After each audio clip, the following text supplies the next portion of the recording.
if it's a free democratic society, there are many different movements within the society.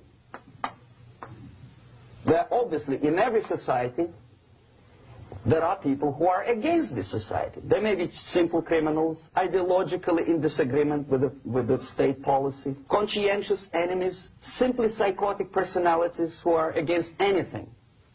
Right? All these movements will be directed in one direction, right? This is the time to catch that movement and to continue it until the movement forces the whole society into collapse, into crisis. We don't stop an enemy.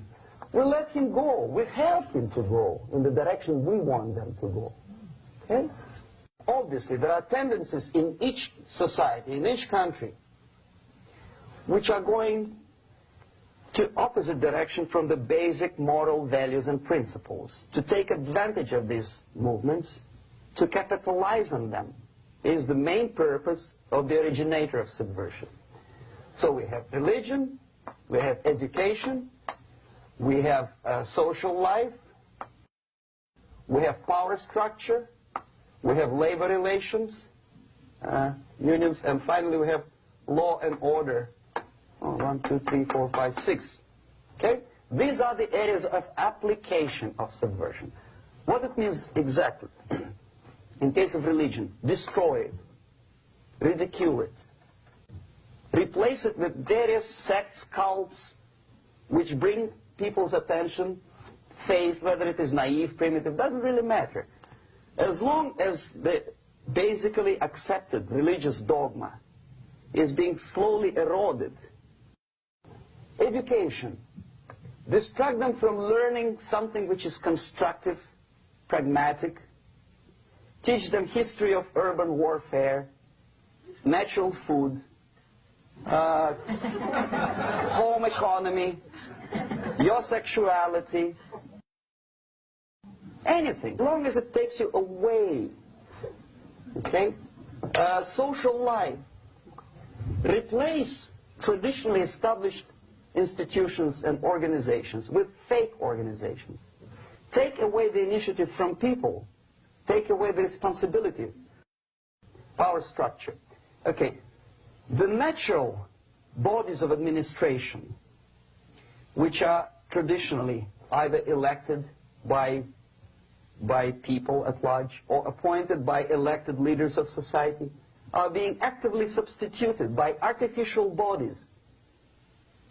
The bodies of people, groups of people, whom nobody elected. Never. As a matter of fact, most of the people don't like them at all, and yet they exist. Do not have neither qualification nor the will of people to keep them in power, and yet they do have power. Okay. Together with that, there is another process. Law enforcement, law and order organization and structure is being eroded. For the last 20, 25 years, if you see old movies and new movies, you can see that a policeman, an officer of the United States Army, looks dumb, angry, psychotic, paranoid. A criminal looks nice, and he's unproductive only because society oppresses him. A policeman is a pig, rude policeman. He abuses his power. You know? A generality, generalization like that. The hatred, the mistrust to the people who are supposed to protect you and enforce law and order. Moral relativity. Okay, labor relations. At this stage, within 15 to 20 years, we destroy the traditionally established links of bargaining between employer and employee. Millions of people suffer from that strike because economy now is interdependent. It's intertwined like one body. What is the motivation for strike? Improving of workers' condition? No, obviously it's not. Then what is it? Ideology. To prove to these capitalists. And the obedient horde of workers, like sheep, follow these people. And they cannot disobey. Why?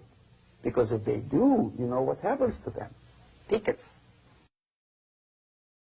Whenever trade union strikes, we have influx of propaganda, mass media, ideological dissemination.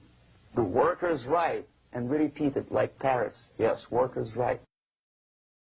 To reverse this process, do not elect them to the seats of power, whether it is municipality level, state level, or federal level.